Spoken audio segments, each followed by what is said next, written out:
प्यारे विद्यार्थियों, नमस्कार। ऑनलाइन कक्षाओं के अंतर्गत हम पढ़ रहे हैं घनानंद हिंदी साहित्य के रीतिकालीन रीतिमुक्त काव्य धारा के कवि हैं।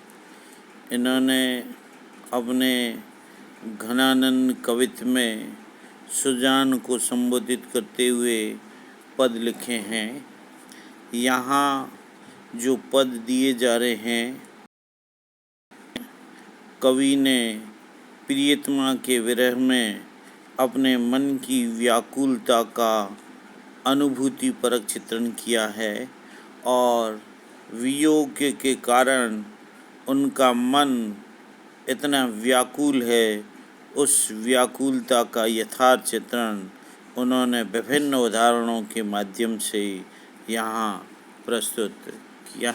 हीन भये जल मीन अधीन कहा कछु मोह अकुलानि समाने नीर सनेई कुलाय कलंक निराश विकायर त्यागत प्राण प्रीति की रीत सुक्यों समझे जड़ मीत के पानी परे को प्रमाणे या मन की जुदशा घन आनंद जीव की जीवन जान ही जाने। प्रस्तुत पद्यांश में घनानंद ने प्रियतमा के वियोग में अपनी व्याकुलता का यथार्थ चित्रण किया है। कवि घनानंद अपनी विरह व्यथा को प्रकट करते हुए, अपनी व्यवस्था को प्रकट करते हुए कहते हैं कि हीन भये जल मीन अधीन कहा कछु मोह अकुलानि समाने नीर सनेई कुलाय कलंक निराश विकायर त्यागत प्राणे। कहते हैं कि पानी में रहने पर भी मछली अपना प्रेम निभाने में असफल रहती है। वह तो पानी से अलग होते ही तड़प कर प्राणों को त्याग देती है। वह मान प्रेम में व्याकुल नहीं होती। एक प्रकार से वह अपने स्नेही जल को कलंकित करती हुई निराश होकर के मर जाती है, इसलिए वह तो एकदम कायर। हीन भये जल मीन अधीन का कछु मोह अकुलानि समाने नीर सनेहि कुलाय कलंक निराश कायर त्यागत प्राणे। कवि घनानंद अपनी विरह व्यथा की व्याकुलता प्रकट करते हुए कहते हैं कि पानी में रहने पर भी मछली अपना प्रेम निभाने में असफल रहती है। वह जैसे ही पानी से अलग होती है, वह तड़प तड़प कर प्राणों को त्याग देती है। वह मेरे समान प्रेम में व्याकुल नहीं होती है। एक प्रकार से वह मछली अपने प्रेमी अपने प्रेमी जल को कलंकित करती हुई निराश होकर के मर जाती है। अतः वह एकदम कायर। प्रीति की रीति सुक्यों समझे जड़ मीत के पानी परे को प्रमाणे या मन की जुदशा घन आनंद जीव की जीवनी जान ही जाने। यहाँ कह रहे हैं कि इस कारण थोड़ी सी विरह व्यथा मिलने पर वह मछली कायर बन कर के अपने प्राण त्याग देती है। इस तरह मछली में विरह वेदना को सहन करने की थोड़ी भी सामर्थ्य नहीं। वैसे भी मछली एक बुद्धिहीन और नासमझ है, इसलिए वह प्रेम के निर्वाह की परंपरा को क्या समझ सकती है। क्या करें? प्रीति की रीत सुक्यों समझे जड़ जी मीत के पानी परे को प्रमाणे।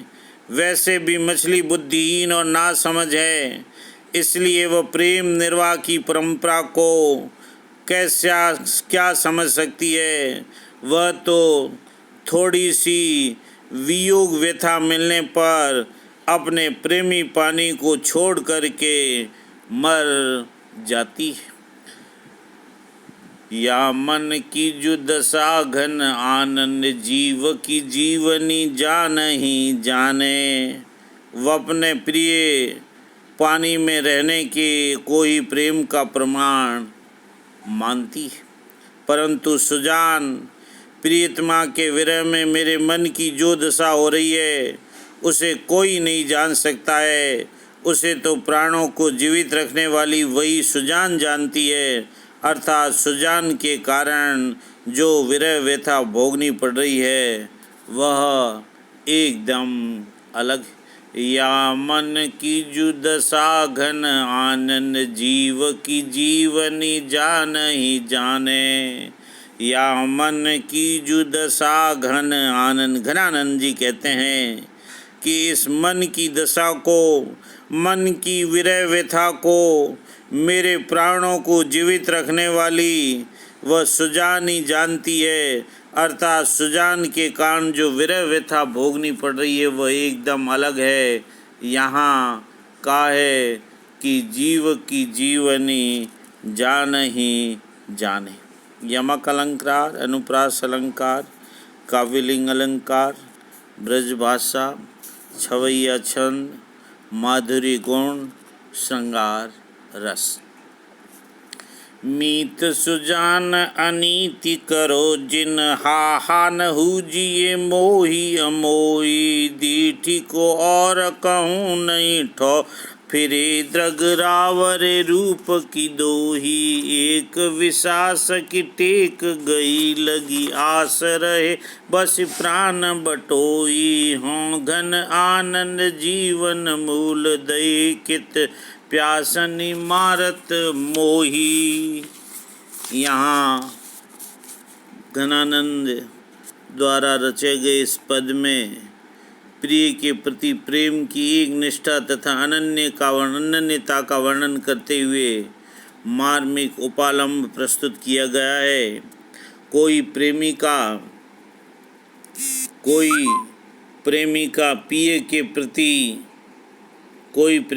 अपने प्रिय के प्रति अपनी निष्ठा और अनन्यता की भावना प्रकट करती हुई प्रार्थना करती है कि हे प्रियजन सुजान, तुम मेरे साथ अन्याय मत करो। क्या कह रहे हैं? वो कह रहे हैं कि मीत सुजान अनीत करो जिन हा न हुजिए मोही अमोही। हे प्रियजन सुजान, तुम मेरे साथ अन्याय मत करो। मैं हा अर्थात सौगंध खाती हूँ, मुझे मोहित करके तुम मेरे प्रति निर्मोही मत बनो। मीत सुजान अनीत करो जिन हा न हुजिए मोही अमोही। हे प्रियजन सुजान, तुम मेरे साथ अन्याय मत करो। मैं हा अर्थात सौगंध खाती हूँ, मुझे मोहित कर करके तुम मेरे प्रति निर्मोही मत बनो। फिर मैं दीठी को और कहूँ नहीं ठोर फिरी द्रग रावरे रूप की दोई। मेरे नेत्रों में तुम्हारे ही रूप की दुहाई है, अर्थात मेरी आँखों में तुम्हारा ही रूप छाया हुआ है तथा तुम्हारे रूप के अतिरिक्त और ऐसा स्थान नहीं है जहाँ या जिस स्थान पर मेरी नज़रें टिक सके। इस तरह तुम ही मेरी दृष्टि के अनन्य आकर्षण हो, तुम ही मेरी दृष्टि के आकर्षण हो। फिर कह रहे हैं कि एक विश्वास की टेक गए लगी आस रहे बस प्राण बटोही। हाँ घन आनंद जीवन मूल दई कित प्यासनी मारत मोही। यहाँ कह रहे हैं मेरे प्राण रूपी पथिक एकमात्र इस विश्वास का सहारा लेकर बसे हुए हैं कि आप पुनः लौट के आओगे और फिर तुम्हारे दर्शन का लाभ मिलेगा, अन्यथा मेरे प्राण अब तक कभी के निकल गए होते। हाँ घन आनंद जीवन मूल दई कित प्यासनी मारत मोही। तुम्हारे विश्वास पर ही मेरे प्राण अब तक अटके हुए हैं। कविवर घनानंद कहते हैं कि हे प्रिय, तुम अत्यंत आनंद प्रदान करने वाले और मेरे जीवन के आधार हो, फिर क्यों मुझे अपने रूप की प्यास में मार डाल रहे? क्यों फिर मेरे को अपने रूप की प्यास में मार डाल रहे हो? अर्थ यह है कि तुम आनंद वर्षी मेघ तथा जल के भंडार हो, फिर क्यों मुझे प्यासा मार डाल रहे हो? इसीलिए तुम अपने रूप दर्शन से मेरी पिपासा को शांत। यहाँ रूपक श्लेष और अनुप्रास अलंकार है, ब्रज भाषा है, माधुर्य गुण है, श्रृंगार रस। पहले घन आनंद सिंची सुजान कहीं बतियाति प्यार पगी, अब लाय वियोग की लाय बलाय बढ़ाए विसास दगानी दगी, अखियाँ दुखियाँ निकुबानी परी न कहूँ लगे कौन घरी सुलगी, मति दौरी थकी न लहे ठिक ठोर, अमोही के मोह मिठास ठगी। प्रस्तुत पद्यांश हिंदी साहित्य की रीतिकालीन रीति मुक्त काव्य धारा के कवि घनानंद द्वारा रचित घनानंद कवित्व में से लिया गया है और इसमें कवि ने विरहिणी नायिका के वियोग का मार्मिक और यथार्थ वर्णन किया है। वियोगिनी नायिका को इस बात का दुख है कि यदि प्रिय को विश्वासघात ही करना था तो फिर उसके हृदय को प्रेम से परिपूर्ण बातों से क्यों सींचा। पहले तो उसने हृदय को प्रेम से मीठी मीठी बातें करके सींचा और अब उसे है वो दगा दिया है। यही नहीं, नायिका को अपनी आँखों से भी शिकायत है कि जो कि सुजान के अतिरिक्त और कहीं लगती ही नहीं। पहिले घन आनंद सिंची सुजान कहीं बतियाति प्यार पगी, अब लाय वियोग की लाय बलाय बढ़ाए विसास दगानी दगी। वियोगिनी नायिका अपने प्रीतम को उपालंब देती हुई कहती है कि हे प्रिय सुजान, तुमने पहले तो अत्यंत प्रेमपूर्ण बातों के द्वारा, आनंद के बादल की जल वर्षा के द्वारा मेरे हृदय को सिंचित करके हरा भरा कर दिया और अब विरह की आग लगाकर विपत्तियां बढ़ाते हुए विश्वासघात करे। पहले घन आनंद सिंची सुजान कहीं बतियाति प्यार पगी, अब लाय वियोग की लाय बलाय बढ़ाए विसास दगानी दगी। उलाना देते हुए वियोगिनी नायिका अपने प्रियतम को उलाना देती हुई कहती है कि हे प्रिय सुजान, तुमने पहले तो अत्यंत प्रेमपूर्ण बातों के द्वारा, आनंद के बादल की जल वर्षा के द्वारा मेरे हृदय को सिंचित कर हरा भरा बना दिया और अब विरह की आग लगाकर विपत्तियां बढ़ाते हुए विश्वासघात कर रहे हो। तुम्हारा ये अन्याय दुष्टतापूर्ण है, क्रूरतापूर्ण है।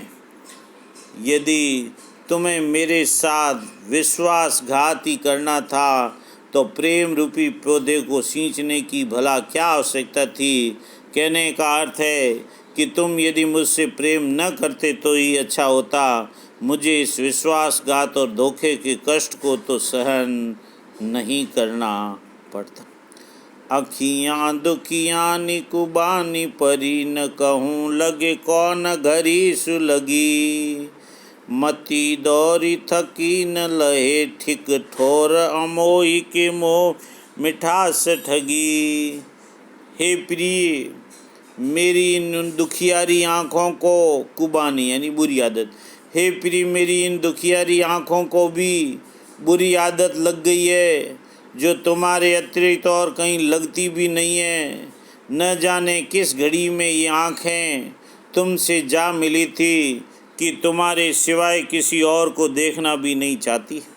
कहने का अर्थ यह है कि नायिका उस समय को कोसती है जिस समय में आँखों ने प्रियतम के पहली बार दर्शन किए और तब से अब लेकर अब तक किसी अन्य को देखने की इच्छा ही नहीं हुई, कोई और उसे अच्छा लगा ही नहीं।